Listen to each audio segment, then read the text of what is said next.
So some videos be solo. And record. Good show. Alright, so few stories. First of all, the trip is really important on many different fronts. So it's 10 years since he and I first started riding together. Whenever it was that he bought a motorcycle without knowing how to ride, intent on riding, and it's been putting it in for 10 years.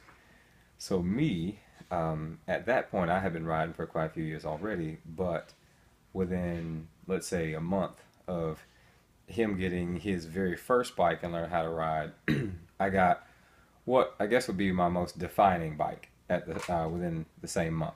So my ZX10 I got in '04, and I mean this goes way back. So first of all, before that I had a 750, still a Ninja Kawasaki. And then the rumors at that point, their open class, their large bike was a ZX9 900, and the other manufacturers were making 1000s. So the rumors were getting stronger and stronger by, let's say, '02, that the ZX10 was coming out. So I sold my ZX7 in '03, waiting for it, '04. All right, so me and my ZX10, it's been iconic for me and defining in many ways.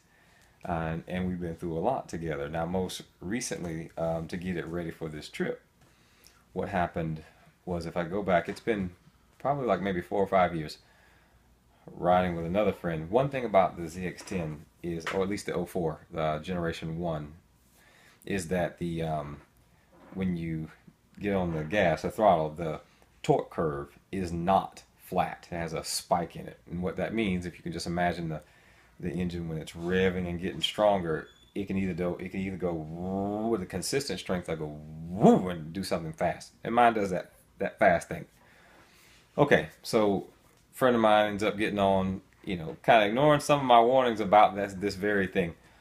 Turns it to the stopper, it loops, which means it rides, stands up like that, flips him off the back, crashes. Okay, so graciously enough, I mean, he had the mechanical damage repaired, and then we ordered new plastic.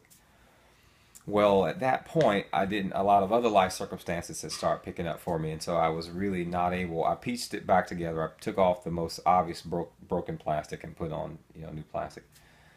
And so, well, not all new. The tail section was still busted a little bit, and one of my mirrors was still busted, and my signal was still busted. Okay, so there were some ways in which it wasn't full strength. Now, in preparing for this trip, and I had already thought that there would have to come a time when I did a complete strip down.